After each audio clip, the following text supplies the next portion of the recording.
မိန်းကလေးဖြစ်ပြီးကိုအိမ်တွေနဲ့ကိုနေတာစောက်ဖိန်လိုက်ပြန်ငါအကြောင်းနေလိုက်ပြီးစိတ်ဝင်စားနေစောက်တလွဲထားလီးရွယ်ကို ငါ့လုံးနဲ့စွမ်းနေရှိကိုဆက်နေတာတက်တယ်စောက်ယူရဲ့စကားတွေကြောင့်ဘယ်တော့မှရက်နေထင်သေးလို့ရတယ်ငါ့ကိုလာပြီးရှော့မတွန်းနဲ့ main ကလေးတယောက်မဟုတ်လားစကားခွန်ပြောတာပေါ့ပြက်ပြက်နဲ့တန်နေကျဲရဲနေကျွဲတတိတော့ထားတစ်ချက်မှရင်ပြန်သိမယ်ယုံမလားတော့စိတ်တက်ကတန်းနေဝဲသူရင်စိတ်မညင်တော့စကြနေလေအဲ့ဒါရင်ဘဝကကန်နေပဲ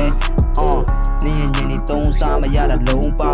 ဒီတိုင်းဆိုရင်ဖြစ်လာလိမ့်မယ်ရှုံးသမားဘဝမဖြစ်ချင်ရင်ထားမှဆရာကြီးဆိုင်တဲ့အမိုးများဘွားနေအဖက်တွေငါ့ဘာမှတုံးစားမရပါမင်းပြောရတော့ဟုတ်ပါပြီသူတို့ပြောရဲဆိုတာတီးပါမလားတီးပါမလားတီးတယ်ရောတိတ်ခံလိုက်ရတဲ့သူတွေတော့ရှိတယ် ရှော်ရည်နဲ့ဇာတ်လည်းမရှော့တော့ရှော့တော့ဘူးနောက်ပြီးရင်လုံးမရလည်းမလုပ်တော့ဒီလိုတချင်းမျိုးလည်းနောက်တော့ထပ်မထုတ်တော့တကယ်မထုတ်တော့တာရ This is Avatar. ရှော်ရီကိုမြင်နေတာစောက်တာဟန်ဆောင်မှုတွေကြားထဲမှာလူတွေမှာပျောက်လာမန္တလေးဆိုကြောက်ပါလမ်းမလည်းရှောက်မမြင်ဘူးလားတော့ပါအဲ့လောက်အထိကိုကောက်တာစဉ်းစားဉာဏ်မရှိအပြေပြောင်းမွေဟောက်ကြိုက်တာခံကျင်နေတာမလို့ဘူးသူ့ကိုယ်သူတော့ခွေခောက်မရှိတဲ့ထက်တိတာခက်ဘာမှသုံးစားမရပါမိဘအတွက်မကောင်းပြင်းတဲ့ကြီးတာမရဲ့မာရီစကားတွေကြားနေလမ်းတွေမလာနေစနေလဲကြအတိုင်းမှာကိုပတ်တာကိုတော့ပြန်ထားလေ